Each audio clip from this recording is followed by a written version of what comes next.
Olá, boa noite. Como vai? Vai bem? Nós estamos começando mais um programa Opinião na TV Pantanal, canal 22, uma emissora do Grupo Gazeta de Comunicação.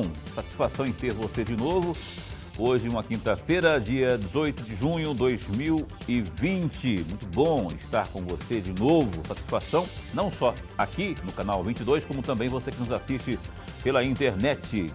No nosso canal, na página da TV Pantanal, no YouTube, no Facebook, no YouTube você vai acompanhar o programa após, não é, na íntegra, e você que nos assiste também ao vivo pelo www.gazetadigital.com.br. Hoje vamos falar aí com o doutor que já está aqui, ao nosso lado, o presidente da Associação Mato Grossense dos Magistrados, não é? O doutor Tiago Abreu já está aqui a postos conosco. Vamos estar falando aí sobre muitas coisas da demanda aí da AMAN, não é? Que está o judiciário aí nesse tempo pandêmico, e também a sua participação via WhatsApp 99932-2529. Está aí na tela, 99932-2529. Lourenberg Alves, meu parceiro de todas as noites aqui. Boa noite. Boa noite, meu amigo Paulo Coelho, e um grande abraço, mas um grande abraço mesmo a todos os nossos telespectadores, que é a razão maior do nosso programa. Doutor Tiago, bom tê-lo aqui, bom recebê-lo aqui, para falarmos aí das coisas da AMAN. Satisfação, boa noite. Boa noite, Paulo, boa noite, Lourenberg. Para mim é uma satisfação poder participar do programa e poder prestar esse esclarecimento, esse serviço para a sociedade. O judiciário, ele é um poder que ele interage com a sociedade, ele age no meio da sociedade e ele precisa da sociedade até para existir. Então, para nós é uma satisfação poder prestar esses esclarecimentos aqui nesse programa tão conceituado. E esse poder tão conceituado, o judiciário, parou ou não parou? Está parado ou não nessa época aí de pandemia, já que os cuidados estão sendo redobrados a cada dia? Paulo, o judiciário ele continuou trabalhando. Nós estamos trabalhando em teletrabalho. Há uma peculiaridade diferente do Poder Judiciário, de muitos outros setores da sociedade, né? O judiciário hoje ele está muito bem preparado. Nós tivemos aí um avanço muito grande na digitalização, no processo judicial eletrônico, né? Então hoje nós temos condições de trabalhar de maneira remota e de maneira muito eficiente. E é o que os números têm comprovado. Embora a gente estejamos com as portas dos fóruns aí fechadas, né? O judiciário tem conseguido dar vazão nas demandas, aí, principalmente aquelas demandas urgentes, aquelas demandas envolvendo a própria Covid, a pandemia, né? Nós tivemos várias decisões aí proferidas por magistrados, por desembargadores, né? Juízes de primeiro e segundo grau, garantindo a saúde, garantindo o direito, garantindo a tutela ao cidadão mato-grossense. Olha, eu quero fazer um registro antes de chamar aqui o Lourenberg para a conversa. Eu quero, inclusive, desejar boa recuperação aí à mãe da doutora Amine, que é a juíza, a magistrada aqui de Cuiabá. Se não me engano, na vara especial, não é, doutora Amine? Sim, ela está na... Fazendária, né? Ela está no juizado em Várzea Grande. Em Várzea Grande, isso. Então, doutora Amine também contraiu Covid, o marido dela também, e a mãe dela parece que foi para a UTI. Doutora Amine mais o esposo parece que estão melhor, não é, em estado melhor. Eu desejo boa recuperação aí, tanto para a doutora Amine, não é, que a gente sabe da competência dela, independente de competência, a gente deseja também boa recuperação à senhora, doutora Amine, também ao seu esposo, e principalmente para a sua mamãe, né, que já, devido à idade, né, tem a saúde mais delicada e que precisa de cuidados muito especiais. Vai aí nosso desejo e nossa oração para que ela fique boa logo e que essa doença passe logo e que não deixe mais sequelas aqui na nossa sociedade. Professor, por favor. Pois é, Paulo, eu também faço minhas todas as palavras que o Paulo falou a respeito da Amine, que é a colega minha da academia, né? Doutora colega Amine. da academia, e eu desejo, torço, oro e rezo para que todos os membros da família da Amine se recuperem muito rapidamente. Presidente, para nós aqui é uma alegria, mas uma alegria muito grande tê-lo aqui no nosso bate-papo. O senhor falava agora há pouco, na primeira resposta que o senhor nos deu, falava do papel e da importância do judiciário neste período da pandemia. Eu fiz questão de trazer um trecho da fala que o senhor fez. No início da pandemia, nós ainda estávamos naquele momento de 70 números de infectados, quer dizer, estava começando, o senhor fez o seguinte pronunciamento, entre aspas, o trabalho do Judiciário em Mato Grosso tem sido um exemplo para outros estados. Acompanhamos decisões que contribuíram com a saúde e segurança da população em várias cidades, além do respeito aos princípios constitucionais e valorização da magistratura. Fecha aspas. Esse trecho está no site da própria AMAN. Eu pergunto ao senhor, ou melhor, eu gostaria que o senhor fizesse um comentário a respeito desse trecho. Professor, obrigado pela pergunta. E esse trecho estampa um pouco do que tem sido o trabalho da magistratura, do Poder Judiciário do Estado de Mato Grosso, em especial os juízes e as juízas do primeiro e do segundo grau aqui do nosso estado. O comprometimento, ele está bem claro com relação às decisões que foram proferidas desde o início. O judiciário, ele se mostrou preocupado. Nós tivemos decisões praticamente em todas as grandes comarcas, os grandes polos aqui do estado, garantindo o fechamento em algumas, garantindo os decretos publicados pelos prefeitos, pelo governador. Tivemos decisões no segundo grau importantes, também resguardando a questão dos leitos de UTI aqui do estado. Então, seria assim, inúmeras as decisões que garantiram um certo conforto para nós chegarmos até aqui. É claro que a gente não tem como prever muita coisa, mas o estado ele planejou, ele foi traçado um planejamento e o judiciário dentro desse panorama procurou e tem procurado dar a garantia ao cidadão de ter acesso à saúde e de ter acesso aos seus direitos básicos, né, garantido. Doutor, qual é o universo hoje? O judiciário de Mato Grosso hoje, a gente sabe que existe uma falta de juiz, de magistrado, nas comarcas propriamente, são 79, não é? Nem todas têm um juiz titular ali, não é? Quer dizer, tem Exato. Ocasiões, são quatro? Eu queria que você pusesse isso à mesa aqui, inclusive. Quais são os números hoje? Quantos magistrados há no estado de Mato Grosso e qual é o déficit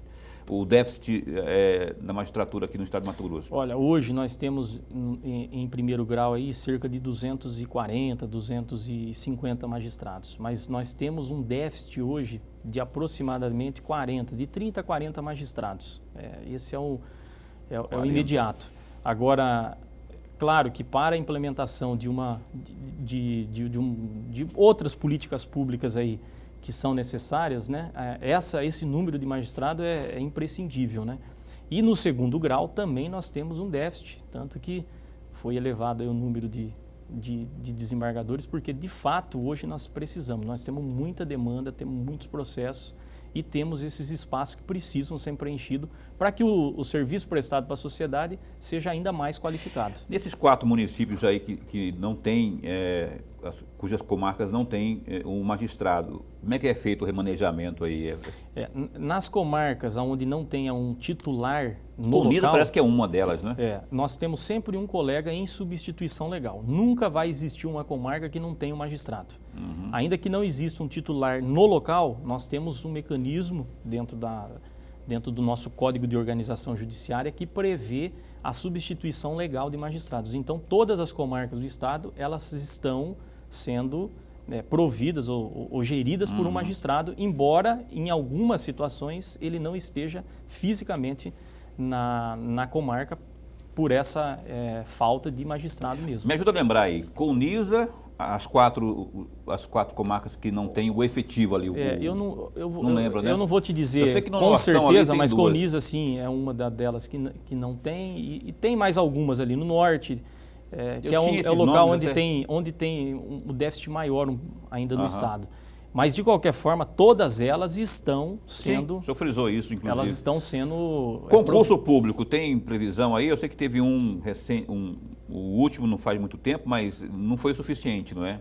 Pelo menos o chamamento desses... Nós estamos, agora, por exemplo, nós temos um concurso em andamento. Ele está dentro da fase praticamente final, né? Mas teve alguns recursos e tal, então isso dá uma freada nele. Mas, de qualquer forma, nós temos esse concurso já em andamento e com previsão de preencher em torno dessas vagas que eu mencionei. Essa previsão até quando o senhor acha que já deve dar uma amenizada aí, conclusão?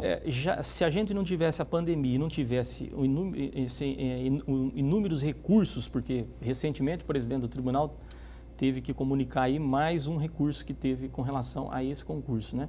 Mas eu creio que até o final do ano a gente concretiza esse concurso e dá posse para esses magistrados. Pois é, mas aí não vamos ter, hoje nós temos, segundo o que o senhor disse aí, 40, que é um déficit mais ou menos, o concurso vai amenizar o quê? O quanto desse aí depende da disponibilidade orçamentária do tribunal, né? Isso o presidente do tribunal, né, a diretoria vai verificar, mas eu acredito que a gente vai amenizar e muito esse déficit com esse concurso, com a posse desses novos magistrados. Lorenberg. Presidente, eu gostaria de ouvi-lo muito a respeito de um tema que eu vou trazer agora. Quando o Sérgio Moro era ministro da Justiça e da Segurança Pública, ele mandou para o Congresso Nacional um pacote anticrime. E nesse pacote anticrime, o Congresso Nacional incluiu nesse pacote, não estava na peça original, incluiu nesse pacote o juiz de garantia. Eu gostaria muito de ouvi-lo a respeito disso. Qual é a vantagem, qual é a desvantagem, se há só vantagem, se há só desvantagem. Gostaria de ouvi-lo a respeito. É um tema que ele gerou um pouco de polêmica há tempos atrás, aí, né, alguns meses atrás, quando da aprovação dele. Particularmente, eu entendo que ele será um avanço para o sistema acusatório, que foi o sistema que o nosso Código Penal e Processual Penal adotou no Brasil. O juiz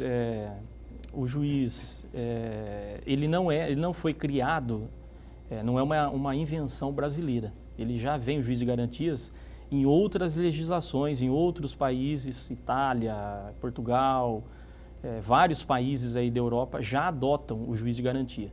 E ele funciona e tem funcionado muito bem. Quais seriam a grande, vamos dizer assim, o grande avanço, entre aspas, o juiz que cuidaria dessa parte pré-processual, antes do oferecimento da denúncia, seria um magistrado. Teríamos um magistrado para cuidar dessa parte pré-processual, teríamos um outro magistrado que cuidaria da denúncia até a sentença em primeiro grau. Então, nós dividiríamos essa fase que se dá na primeira instância com a responsabilidade por dois juízes. Então, seria uma garantia ainda maior da imparcialidade, que é um dos pilares da própria magistratura. Mas nesse passo, permita só fazer um adendo, mas quando você tem aí essa questão facilitada, mas você não acaba burocratizando mais, quando você divide o trabalho e aí você torna a coisa mais burocrática? Paulo, essa é uma das críticas. Se a gente não tiver a estrutura, que nós estávamos mencionando agora há pouco aqui na nossa conversa, se a gente não tiver uma estrutura, ou seja, a ferramenta humana, e nesse caso é a humana mesmo, adequada, nós corremos o risco de burocratizar ainda mais. Mas se tivermos o número de servidores e magistrados adequado para dar vazão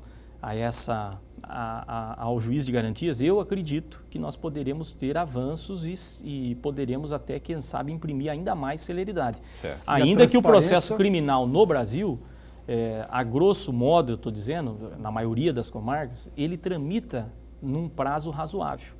O grande problema é que nós temos muitos processos, muitas demandas, né? E temos um número reduzido ainda de servidores e magistrados. Então, creio que se tivermos dotado de toda a estrutura, poderemos ter uma surpresa. E o Brasil pode, sim, quem sabe, dar um salto aí de qualidade e de celeridade, principalmente no processo criminal. Como disse o professor agora há pouco na sua intervenção, e a transparência também não ficaria comprometida ou ficaria garantida nessa narrativa que o senhor colocou? Não, pelo contrário, a transparência continua sendo, resguardada como ela já é hoje. Entendi. Nós daríamos ainda um ganho maior nesse sentido, entendeu?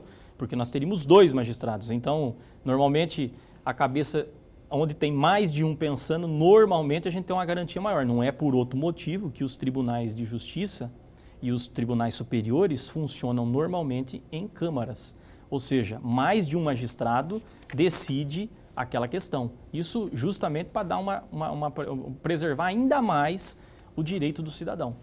Mas pelo sim, pelo não, o Supremo Tribunal Federal barrou, ou seja, não está sendo executada a figura do juiz de garantia. Não tem nem data, né? Porque foi suspenso, quer dizer, isso aí quer dizer que não vai acontecer de jeito nenhum no futuro, mas não temos essa execução hoje. Houve uma proposição de um processo judicial, de um questionamento, o ministro Fux foi o relator do STF e ele suspendeu por hora. Isso não quer dizer que ela não vai ser implementada, mas suspendeu justamente porque os tribunais de justiça teriam que se aparelhar, teriam que se munir, né, principalmente do recurso humano, para que possa atender todas as exigências que a legislação, que a figura do juiz de garantia, ela traz para o nosso dia a dia aí no sistema forense. Doutor, eu não lembro o nome do magistrado lá de Sorriso, que quando a gente fala aí desse corpo de magistrados no Estado, né, a gente sabe que tem alguns que se destacam, né? Por falar em burocratização ou desburocratização, teve um que lançou não sei se foi um programa, alguma coisa que foi reconhecido inclusive em nível nacional. Tentar achar o nome dele até o final aqui desse bate-papo, mas eu queria que o senhor citasse aí alguns exemplos aí. Teve um que recebeu o selo do CNJ, né? Conselho Nacional da Justiça, que não foi esse mesmo, o nome dele está aqui, ó, acabei de achar aqui, Érico Duarte, do Juizado Especial de Sorriso, é isso mesmo, Sorriso, que na verdade o que ele conseguiu ganhar, inclusive as graças em nível nacional, não é? Foi a flexibilização das pautas de audiência de transação penal, é isso.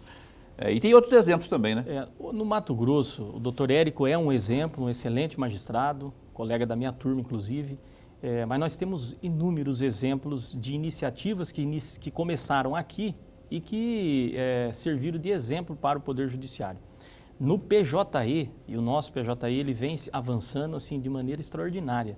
Nós temos assim, o Judiciário no Mato Grosso, ele teve um salto de qualidade enorme. A gestão do atual presidente, o desembargador Carlos Alberto, também investiu muito e tem investido muito nessa informatização e nessa digitalização dos processos. E isso tem gerado, sim, um ganho e uma qualidade e uma celeridade no processo, na tramitação dos processos enorme, né? Nós evitamos papel e nós aceleramos o andamento dos processos, porque facilita muito, diminui o número de servidores envolvidos e dá ainda uma razão ainda maior para o magistrado, para o servidor e para o próprio advogado. Dá um conforto maior. O advogado hoje, ele da sua casa, do seu escritório, ele consegue peticionar, impulsionar. E antigamente a gente precisava ir até o balcão, protocolar, distribuir, né? Uhum. Então o avanço foi muito grande. A atual gestão tem implementado, as sucessivas gestões que vieram do tribunal vieram modernizando. E a atual tem feito um trabalho extraordinário nesse sentido. Borebeck. Eu vou voltar aqui com um trecho que o senhor também disse e que está no Só Política MT, que é do dia 8 de janeiro de 2020, que saiu um pouco fora do assunto que nós estamos discutindo. O senhor fala a seguinte frase: se existe, entre aspas, se existe um prazo para que o magistrado exerça a advocacia, por que não existir um prazo para que ele ingresse na carreira política? Fecham aspas. O senhor poderia comentar isso ou justificar esta afirmação que o senhor fez? Essa declaração, ela se deu como pano de fundo, né? O que estava em debate era a questão da possibilidade dos magistrados ingressarem na carreira política. Tal, né? como fez Selma Arruda. Tal como fez a doutora Selma, tal como fez o doutor Sérgio Moro, tal como fez o governador do Rio de Janeiro, o Witzel, né? Tal como fez o Flávio Dino, governador do Maranhão. Enfim, temos vários exemplos e vários bons exemplos de servidores públicos que prestaram um serviço relevante para a magistratura e que ingressaram na política podendo prestar esse serviço. Então, eu fui questionado a respeito disso, se era necessário ou não um prazo para descompatibilização, para poder ingressar na carreira pública, né?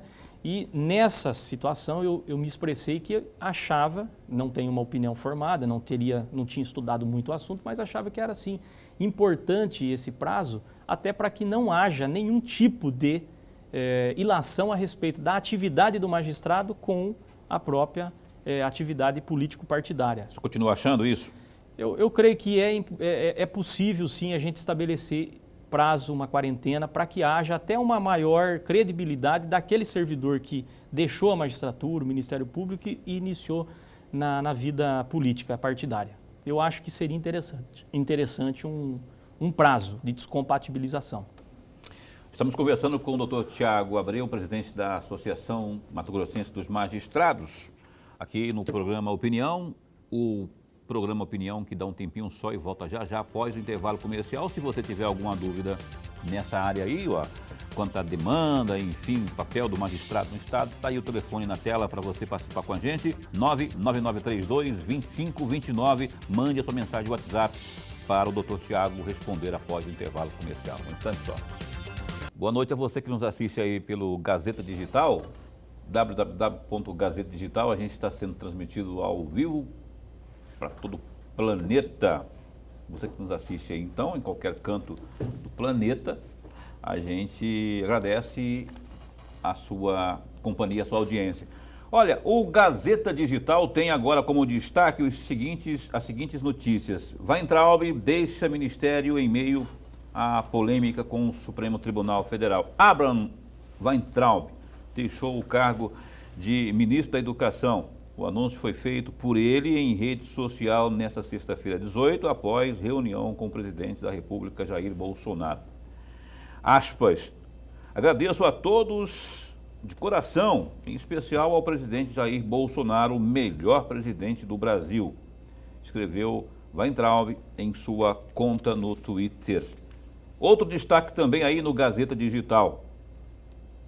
União desabilita 89 UTIs em Mato Grosso, pede devolução de 12.800.000 reais. O governo federal desabilitou 89 unidades de terapia intensivas UTIs em Mato Grosso e determinou a devolução de 12.800.000 reais por parte do governo Mauro Mendes, do Democratas e dos gestores de hospitais em Cuiabá, Várzea Grande, Tangará da Serra, Rondonópolis e Sorriso. Todas essas UTIs eram para o tratamento de pacientes infectados pela Covid-19. A informação consta no Diário Oficial da União desta quinta-feira, 18. Só em Cuiabá foram desabilitadas 60 UTIs. Aspas.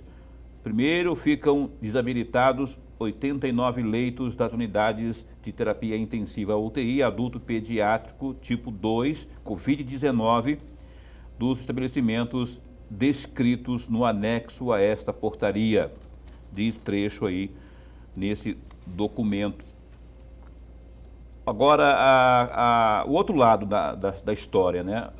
A Secretaria de Estado de Saúde, a SES, ao ser questionada sobre os motivos da determinação do governo federal, afirmou que, abre aspas, os 6 leitos desabilitados pelo Ministério da Saúde no Hospital Regional de Sorriso já haviam sido remanejados pelo Estado para o Hospital Regional de Sinop, que é a referência da região para os casos de Covid-19, ficando a unidade hospitalar como referência para outras enfermidades, fecha aspas. Já a Secretaria Municipal de Saúde disse por meio de nota que as 60 UTIs continuam sendo utilizadas para outras enfermidades. Só isso que disse a Secretaria do município. Mas, enfim, está aí a posição também da Secretaria Municipal de Saúde aqui de Cuiabá quanto a essa questão aí do governo federal. Destaques e os detalhes você confere no www.gazetadigital.com.br. Doutor Tiago Abreu, eu vou pedir uma opinião do senhor, pode ser pessoal, como pode ser como presidente da AMAN, mas enfim.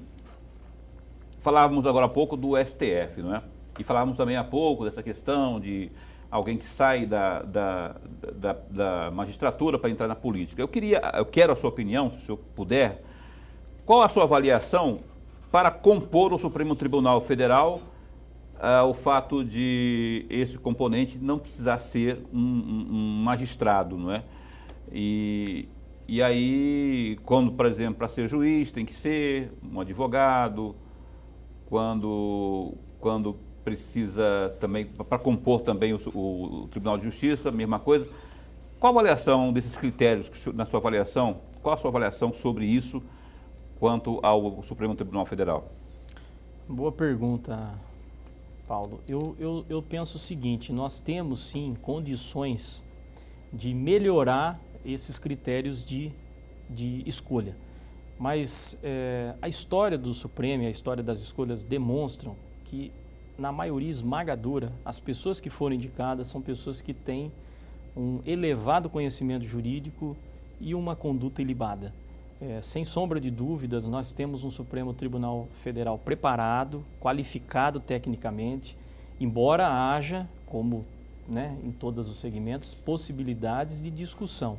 Nem todas as decisões a gente concorda, mas que são pessoas com ilibado caráter e de extremo conhecimento jurídico, isso não há dúvida. Nós temos, esse ilibado, sim. Perdão, interromper, esse ilibado que o senhor fala, ele não é muito, ele não deixa de ser, ele não passa a ser relativo quando se tem a indicação política?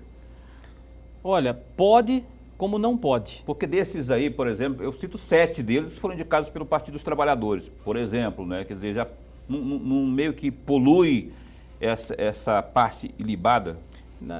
Paulo, não dá para a gente qualificar como poluída uma indicação política. Isso porque existe a independência e as garantias que o cargo da magistratura confere à pessoa que exerce ele, que com certeza dá total tranquilidade para que o magistrado, para que o servidor indicado, o cidadão indicado, exerça na plenitude o exercício da magistratura, da decisão. Você citou do PT, mas nós tivemos aí vários presidentes que nomearam e não necessariamente os ministros que foram nomeados tiveram comportamentos que a gente pudesse qualificar como imparciais. Nós tivemos aí várias prisões, inclusive de integrantes do próprio PT, com decisões proferidas por ministros que foram indicados pelo próprio presidente ou presidentes do PT. Então, eu não posso qualificar isso como sendo poluído. Algo poluído, mas acredito que nós podemos.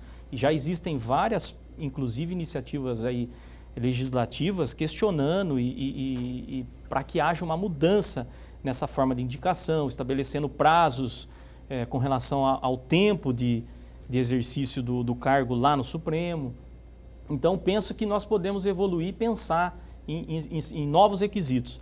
Mas, sem sombra de dúvida, nós temos uma Suprema Corte hoje composta por pessoas que têm uma capacidade jurídica inquestionável e conduta ilibada, com certeza. Aí, portanto, eu só quero deixar a minha opinião pessoal aqui, que eu sou contra essa politização aí na indicação do Supremo para os ministros do Supremo Tribunal Federal. Eu acho que isso aí que acaba causando inclusive essa polêmica toda que surge agora. Se não fosse essas indicações, o senhor falou que foram vários, não foi só o PT, de fato, não foi o Sarney indicou lá, depois veio o FHC, o Collor, enfim, esses todos indicaram, né? O PT que tem um número maior ali, mas a politização, quando o cara tem esse, aspas, vínculo, não é, com o partido, não que ele vá lá descaradamente advogar ou defender as causas daquele partido, mas já fica a suspeição no ar aí, logo de imediato. Opinião minha. Professor, por favor. Eu só queria fazer uma pequena observação, presidente, e depois, se eu me corrija se estiver errado, o PT indicou o ministro do Supremo Tribunal Federal, que foi o Joaquim Barbosa, que foi um excelente relator no chamado mensalão e que puniu muitos petistas. Portanto, depende muito da pessoa que assumiu o cargo. E todos nós sabemos, ser humano, em volta dele está a questão da vaidade, está a questão de corrupção, em volta de todo ser humano. Não há A, B ou C. Cabe muito bem da formação familiar, da formação de caráter, daquela pessoa que foi indicado para aquele cargo. Eu lembrei muito quando o senhor falava, me perdoe se eu estou interferindo na resposta do senhor, mas Joaquim Barbosa é um exemplo que devemos lembrar sempre a respeito disso. Mas eu quero voltar um pouco da nossa conversa, presidente. No dia 20 de agosto do ano que passou, o senhor participou de um ato na frente da Assembleia Legislativa, juntamente com integrantes do Ministério Público, da Polícia, inclusive, do próprio Judiciário, tinha outros representantes do Judiciário, além do senhor, estava ali presente. E naquela oportunidade, o senhor, aquele ato, saía contra a chamada lei de abuso de autoridade. E naquele momento o senhor fez a seguinte afirmação, entre aspas, a gente, ao se deparar com uma lei como essa, que criminaliza a atividade do magistrado, isso é um absurdo. Isso é um atentado ao Estado democrático de direito. As pessoas acham que ao colocar o promotor, o juiz, o delegado, o policial contra a parede, ele vai gerar uma sociedade melhor. É uma inversão de valores, fecham aspas. Eu gostaria muito de ver um comentário do senhor a respeito disso e já estendendo um pouco a opinião do senhor a respeito da lei do abuso de autoridade. Agradeço pela pergunta, professor, porque ratifico todas as palavras que eu proferi naquele ato, que sem sombra de dúvida, se a gente precisa de ajustes, e eu acho que toda lei pode ser ajustada, a lei de abuso de autoridade, ela, da forma como ela passou aí no Congresso, ela teve uma nítida escopo de retaliação, de fato, à atividade da magistratura, do Ministério Público e da própria polícia. E eu digo isso por quê? Porque nós já tínhamos punição para aqueles casos de excesso. Todo excesso ele deve ser tratado, deve ser punido, e nós já vínhamos com isso. Muitos se questionavam, mas não se pune. Aí é uma outra situação, não se pune muitas vezes por conta da falta de investigação ou da falta de denúncia, mas todas as denúncias que chegaram até o Poder Judiciário a respeito envolvendo abuso, com certeza foram solucionadas e foi dado o destino necessário. Agora, o que eu disse e reafirmo é que criminalizou sim atividades fins, a ponto do juiz poder ficar, sim, um juiz criminal poder ficar inibido com uma decisão que ele possa cometer. Um policial, às vezes numa abordagem, ele pode se sentir também constrangido e inviabilizar o próprio exercício. Ninguém sabe o momento, o que acontece no fato, no momento do fato. E isso é importante que se diga, né? Então, muitas vezes é utilizada uma força moderada no momento, mas uma força que é necessária para conter aquela situação. O magistrado, em algumas situações, tem que dar decisões que precisam ser até corajosas, no sentido de garantir um bem maior que a vida em sociedade. Ele não pode ser criminalizado por ter dado uma decisão e, eventualmente, essa decisão for revertida num segundo grau, ele ter cometido um crime por ter feito isso. A lei prevê coisas desse tipo. Se o magistrado decidir de uma forma e o tribunal entender que seja de outra forma e não daquela, ele pode, inclusive, responder por crime. Então, você vê que são coisas que beiraram a retaliação. E isso a gente não pode concordar. De fato, eu creio que essa lei ela pode sim abalar o Estado democrático de direito, porque ela compromete a liberdade dos profissionais em exercer o munus que lhes são cabíveis. Mas, de qualquer forma, penso que depois que ela foi promulgada, nós não tivemos nenhum caso extravagante, nem aumentou, nem diminuiu, as coisas continuaram como são. Porque esses casos de abuso são, de fato, excepcionais. Eles são, não é o corriqueiro, não é o que acontece, não é a rotina do Poder Judiciário, de um magistrado, de um promotor, de um delegado, de um policial, praticar abuso. Olha, eu como cidadão tenho a seguinte opinião, e aí eu queria a opinião técnica do senhor. Leis, decisões absurdas não se cumprem, não é? Mas aí tem lá a canetada, seja de um magistrado daqui, seja de um ministro do Supremo Tribunal Federal, e aí estão lá os policiais militares ou federais ou qualquer agente policial cumprindo a determinação, e ele não vai questionar, cumpre-se, não é? Eu queria sua opinião sobre isso aí. Aí eu falo de tudo, operação que a gente está vendo aí, policiais federais tomando café com gente que não sabe nem do que se trata, policiais militares algemando pessoas que não se sabe por quê, ou por descumprimento de Covid no meio da rua. Enfim, de uma forma geral, qual a sua opinião sobre isso? Paulo, eu acho que há, como a gente estava dizendo, excessos em algumas situações, mas eles são pontuais e, de fato, esses excessos precisam ser apurados.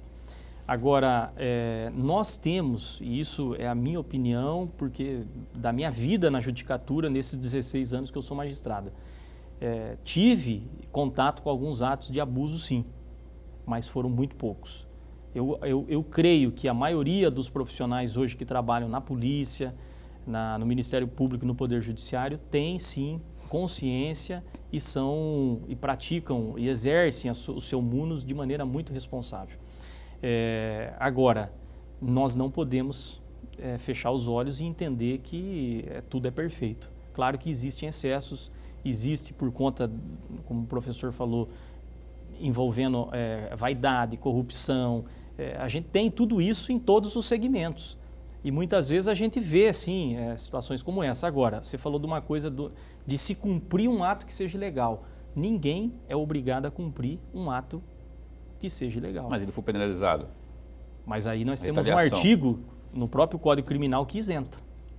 Ninguém é obrigado a cumprir algo que seja manifestamente legal. Agora, uma ordem judicial, ela deve ser cumprida.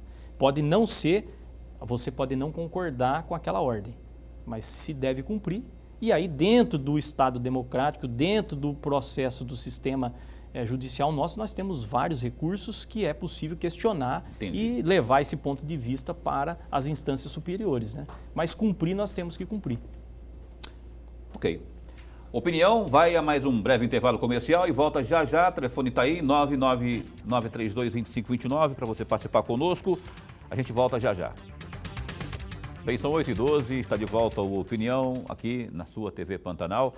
Tem uma participação aqui, doutor Tiago Abreu, da AMAN, que chegou pelo WhatsApp. Vamos ver quem está perguntando aqui, por favor. STF deveriam todos ser exonerados e fazer aí um novo, colocando juízes concursados através de seus serviços prestados para a sociedade e tirar todas regalias. A pessoa que mandou não quis assinar, né? Seja você quem for, eu endosso, eu concordo com você, viu? Mas você, professor doutor Tiago, pode comentar aí, além do que o senhor já falou aqui, inclusive, se tiver alguma coisa para acrescentar. Eu entendo e compreendo a expressão, a opinião, porque a gente vive numa democracia. É uma indignação das pessoas. Essa indignação, ela é compreensível. Mas, assim, a gente não pode também qualificar a Suprema Corte Brasileira como sendo improdutiva ou não qualificada. Nós temos um Supremo, olha, eu falo isso com números, é o Supremo Tribunal, é a Corte Constitucional, uma das que mais produzem no mundo. Você não está sendo corporativista, não? Você não está não estou sendo corporativista, estou sendo realista. Isso são números, são fatos. Agora, concordar ou não com algumas decisões, aí é outra situação. São coisas pontuais também, né? Situações são coisas pontuais. O ativismo, que muitas vezes, aí eu vou falar desse tema, que nós hoje estamos sendo muito cobrados do judiciário por algo que não é ele que dá causa. Muitas vezes, esse ativismo judicial, e o Supremo ganha protagonismo nesse ativismo quando profere uma decisão, porque ela tem dimensão territorial, né, no Brasil inteiro. Naqueles vácuos que o poder legislativo e o poder executivo acaba deixando, o judiciário é provocado. Entendi. O judiciário não tem como não proferir uma decisão. nessa situação ele acaba ganhando um certo protagonismo que gera insatisfações da opinião pública, mas é inerente à nossa atividade, à nossa profissão. Nós temos dever de ofício de decidir uma demanda que é trazida até nós. Falar em opinião, já que estamos nessa seara da opinião, tem muita coisa que a gente não pode fazer um apontamento pontual e aí fica subjetivo. Eu vou pedir a sua opinião a propósito disso que estamos falando aí. Se o artigo 142 está lá na Constituição, presume-se que ele seja legal. A forma que ele vai ser aplicado, que é o que se questiona muito.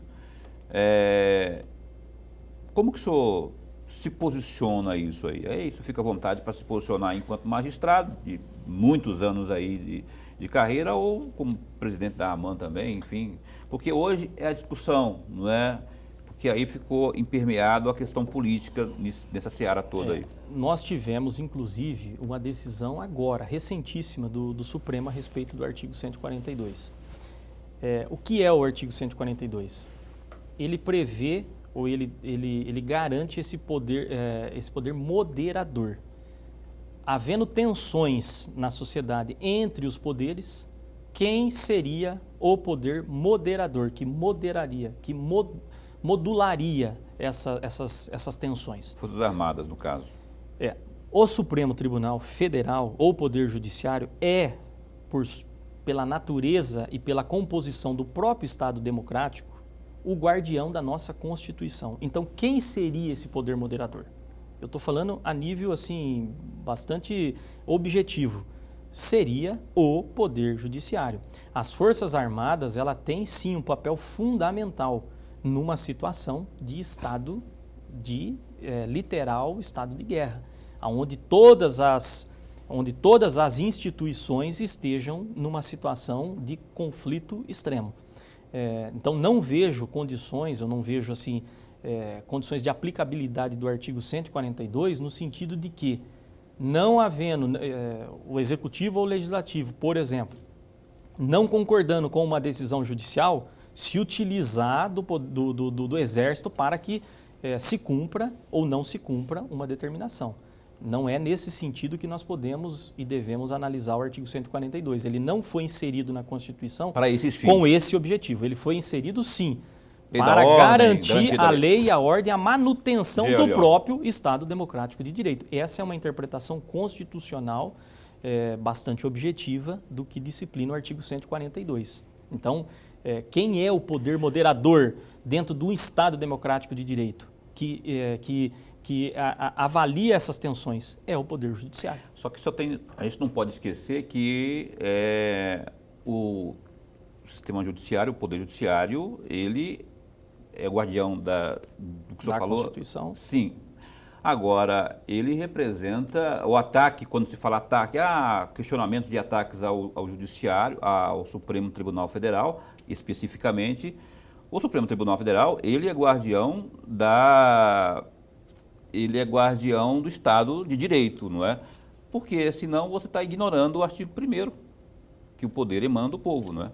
E aí, no caso, quem representa a democracia, quem é legitimamente representante da democracia, aos olhos da Constituição Federal, seria o povo, não é? Paulo, nós temos uma democracia representativa, o professor está aí. O povo é, sim, quem define os destinos dessa representatividade. Mas a partir do momento que você desfere o voto a um cidadão, a um candidato, ele passa ali a representar. Por isso é importante, eu acho que nesse momento, em programas como esse, a gente refletir o voto. O voto, ele é uma arma poderosíssima no Estado democrático que nós vivemos. Nós precisamos avaliar, ponderar, exigir que o candidato se posicione a respeito dos temas aí que são necessários. Por quê? Porque nós temos uma democracia representativa. Quem nos representa são os deputados, os vereadores, os senadores, os prefeitos e os governadores. Entendi. Professor, por favor.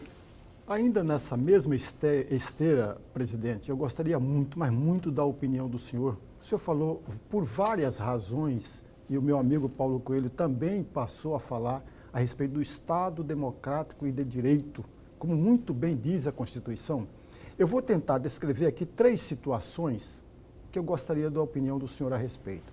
A primeira delas, no ano que passou, aqui no Mato Grosso, nós tivemos uma greve de professores que demorou 74 dias, que, se não me falha a memória. Aí o governo do estado recorreu ao judiciário, é um papel do governador, entrar do governo fazer isso, recorreu ao judiciário, e o judiciário considerou aquela greve ilegal e deu prazo de 72 horas para que esses grevistas voltassem ao trabalho. E uma daquelas pessoas que estavam no movimento, de acordo com a imprensa, chegou a taxar o judiciário de porco, entre aspas. Essa é uma situação. A outra situação é da Sara Giromini. A Sara Giromini chegou a chamar nas redes sociais o Alexandre de Moraes de covarde, que ele não era homem, e uma outra de merda, entre aspas. A Sara disse isso com todas as letras.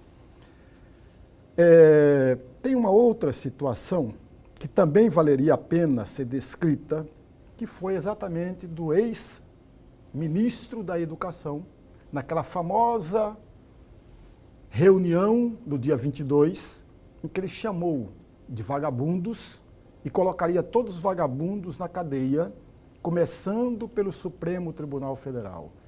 Agora, muito recente, uma quarta situação, muito recente, rojões, fogos de artifício foram direcionadas ao Supremo Tribunal Federal. A minha pergunta é, essas atitudes, presidente, com a longa carreira que o senhor tem na magistratura, conhece como ninguém o que significa, o que representa o Estado de Direito, essas situações representam, de fato, liberdade de expressão. Essas situações significam, de fato, eu estou perguntando, não estou afirmando, essas situações representam, de fato, o Estado democrático. Isso é democracia, isso é civilizatório. Só faço um adendo aqui que esse bando de vagabundo que disse o Weintraub foi numa reunião fechada que não era para ser divulgada. É que nem aqui no intervalo comercial. A gente fala um monte de coisa e que não é para ser divulgado. Não é? Pode falar um monte de coisa que não é para ser divulgado. Eu queria que você considerasse também isso, né, que partiu de uma reunião fechada. Se a moda pega, você imaginou que você não pode falar nada se sair em público. Pois não, pode à vontade. Olha, a nossa Constituição, professor, ela traça e ela preserva a dignidade da pessoa humana. A pergunta que eu faço, só para ilustrar a minha fala, quem de nós gostaria de ser qualificado com qualquer tipo de adjetivo? Negativo, né? Negativo. Qualquer um de nós, em qualquer segmento da sociedade que a gente esteja. Do mais simples cidadão ao mais elevado, que é vamos considerar aí um ministro do Supremo. Eu acho que ele fere a dignidade da pessoa humana quando nós qualificamos de maneira pejorativa alguém. Então, por aí, eu já dou uma resposta que a conduta da Sara, a conduta dessa servidora, que inclusive nós da associação representamos, ela de taxar o Poder Judiciário e qualificar o Poder Judiciário, ou um magistrado, ou um ministro, que seja, com esses adjetivos, ela fere um princípio basilar, que é o princípio da dignidade da pessoa humana. Então nós, como cidadão, não é como magistrado não, como cidadão, a gente não pode permitir que isso seja expressão da liberdade, seja liberdade de expressão. Em país nenhum, em lugar nenhum do mundo civilizatório, dentro de uma aldeia indígena, que a gente tem uma sociedade bem rudimentar e bem simples, não há esse tipo de conduta e não há aprovação disso. Então, acredito que a resposta está dada nesse sentido agora. Então tá, deixa eu só fazer esse aqui, ó. Acabamos de receber agora há pouco uma mensagem de zap. A pessoa falando assim que é contra as regalias, que há regalias ali. Não é um xingamento, mas é é uma afirmação pejorativa. Isso é liberdade de expressão, quer dizer, eu posso questionar e posso não gostar, desde que eu não xingue, que eu não fira a dignidade humana, não é?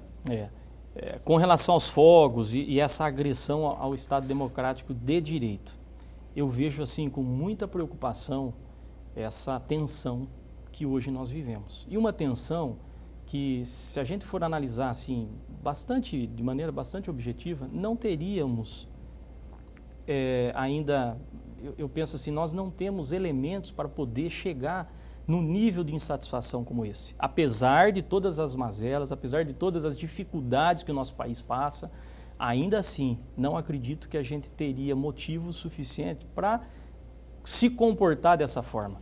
Agora, claro que há sim, e há a possibilidade, e há a liberdade de expressão de você questionar uma decisão, questionar uma postura, questionar também uma fala, um posicionamento. Aqui nós três estamos debatendo e cada um tem um posicionamento sobre determinado assunto.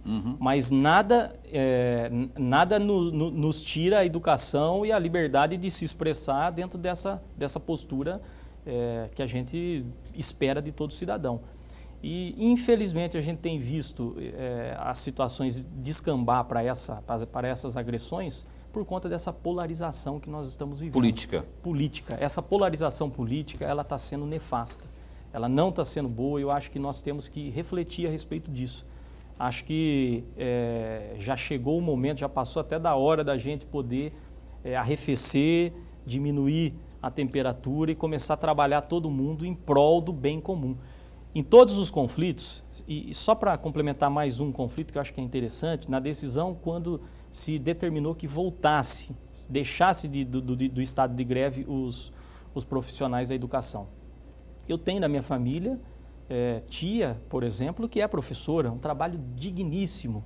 Sim. Eu sou o que eu sou, eu atribuo aos meus professores, pessoas fantásticas que me influenciaram e que me fizeram refletir e crescer como ser humano. Agora, nós temos aí o direito remuneratório dos profissionais da educação e temos o direito à educação de milhares de crianças, de jovens que precisam da educação, que precisam dessas aulas. Então, olha o conflito que nós temos. Muitas vezes a sociedade não consegue enxergar toda a dimensão desse conflito. E o judiciário tem que dimensionar tudo isso. Então, entre o valor remuneratório, que eu acho que precisa ser revisto, pode ser revisto, e o direito daqueles cidadãos que vão ser o futuro do nosso país estudar. Será que também nós não podemos mediar, estabelecer um critério de bom senso para poder brigar por a remuneração, mas também salvaguardar o direito desses milhares de alunos que ficam sem aula? Entendi. Aí, portanto, a explanação do Dr. Tiago, muito lúcida, inclusive, em muitos pontos deles eu concordo, quase 100%, porque realmente temos que ter prudência e respeito nunca é demais também, né, gente? Liberdade de expressão é liberdade de expressão, mas você não vai exagerar e não vai começar a soltar os cachorros, que aí você vai acabar cometendo um exagero que pode ser penalizado, inclusive. Eu quero encerrar aqui, professor Dr. Tiago, mudando de assunto, não é? Para encerrar mesmo, que eu preciso que o senhor responda em 40 segundos. Como é que está o trabalho da AMAN aí nesse tempo pandêmico, a questão social, né? Você tem trabalhado a questão de auxílio às pessoas que realmente precisam, a questão de máscaras, esses equipamentos que são confeccionados aí, que as pessoas não têm acesso? Paulo, nós, logo que iniciou essa pandemia, nós verificamos que seria necessário o uso da máscara. E tivemos a iniciativa, a associação junto, né, vários colegas aí tiveram essa iniciativa. Nós instituímos aí uma colaboração voluntária e vários colegas magistrados, promotores, empresários doaram uma quantia em dinheiro. Nós compramos material, fizemos uma parceria com pequenos artesãos e com o pessoal do sistema prisional aqui do Mato Grosso. Ah, é? Produzimos mais de 5.000 máscaras e fizemos a distribuição em todas em boas, eu não falo em todas, mas nas regiões mais vulneráveis aqui da região metropolitana de Cuiabá e Várzea Grande. Tive a satisfação, eu falo satisfação no sentido de conhecer, mas assim, e de ver como nós temos aqui no Mato Grosso, aqui em Cuiabá, pessoas vivendo em situação de extrema pobreza e vulnerabilidade. Estivemos numa favela lá no Pé da 90, onde as pessoas vivem num submundo. Então, de alguma forma foi gratificante porque tivemos acesso a essa situação. E vamos procurar, já logo quando sair dessa situação, falei com o governador, falei com o próprio senador Jaime, a prefeita Lucimar, com os deputados Botelho, Max, gente, vamos mobilizar e vamos trabalhar para tentar mudar esse cenário. Todos se sensibilizaram, todos entendem que é necessário. Agora, não precisamos ir na África para ver situações de extrema pobreza no nosso estado. Então, a magistratura do estado de Mato Grosso é comprometida não apenas com o jurisdicionado, nós somos comprometidos com a sociedade, temos prestado serviços relevantes. A justiça comunitária, aqui do nosso Tribunal de Justiça, é um exemplo. Tem levado cidadania para aquelas populações ribeirinhas. Então, o judiciário, ele trabalha muito junto à sociedade e tem prestado um relevante serviço. Tenho orgulho de pertencer ao Judiciário do Estado de Mato Grosso e de poder estar à frente da associação no momento desse, de pandemia, de vulnerabilidade, porque eu vejo que nós estamos, sim, fazendo a diferença. Com o pouco que temos, nós estamos fazendo, dando a nossa contribuição à sociedade. Então, foi muito gratificante poder participar de todas essas atividades sociais. Tá certo. Esse doutor Tiago Abreu, presidente da Associação Mato Grossense dos Magistrados, muito obrigado, viu, doutor, pela sua presença aqui. Foi realmente, além de uma aula, a gente tocou em vários assuntos aqui, bem pontuais, e o senhor bem claro. E eu quero agradecê-lo em nome aqui do programa Opinião, pela vinda. A gente logo vai estar convidando o senhor de novo para falarmos mais, porque a roda não para, não é? E muito obrigado aí pela sua presença aqui nesta noite aqui no Canal 22. Paulo, agradeço. Professor Lorenberg, agradeço. Sou admirador de vocês, do trabalho que vocês vêm prestando aqui no jornalismo no estado de Mato Grosso. Para nós é um orgulho poder participar desse programa tão conceituado aqui no nosso estado, e quero colocar não só a associação, né, a AMAN, como eu também estou à disposição de vocês para prestar qualquer esclarecimento e trabalhar junto aí para a gente melhorar a cada dia mais a prestação jurisdicional no nosso estado, nesse estado imenso que é o estado de Mato Grosso. E que logo a gente possa bater aquela bolinha ali naquele campo, aquele campinho da AMAN, que é uma belezura. O convite já está formalizado. Formar o time aqui da TV Pantanal contra o time da AMAN, lá ver o que vai dar, né? Mandar um beijo para Denise Linderauer, a jornalista, minha amiga, torcedora do Internacional. A Denise está nos assistindo aqui agora, mandando um abraço para o senhor. Outro para ela. Falar de jornalista, mandar um beijo. É a Regina de Liberai, não é? Que é da Pau e Prosa. É a Regina e a Ana Peron. A Ana Peron, a Regina de Liberai e as meninas aí, e meninos também, se houver aí da Pau e Prosa. Muito obrigado também pelo apoio para que a gente pudesse resolver aqui e trazer o doutor Tiago nesta noite aqui. Lorenberg, obrigado e até amanhã. Obrigado, muito obrigado, meu amigo Paulo Coelho. Muito obrigado mesmo. Foi muito bom o nosso bate-papo. E um grande abraço a todos os nossos telespectadores. Tá certo, obrigado a você, muito obrigado mesmo. A gente se encontra amanhã, também conhecido como sexta-feira, com uma entrevista com o vereador, líder do prefeito na Câmara Municipal de Cuiabá. O nome dele mesmo qual é? O Luiz Cláudio. Eu esqueço sempre esqueço, mas é Luiz Cláudio, que é gente boa, vai estar aqui falando sobre muita coisa aí lá da Câmara Municipal de Cuiabá. A gente espera você amanhã às 7h30 da noite, aqui no Canal 22 TV Pantanal. Fica bem, fica com Deus também.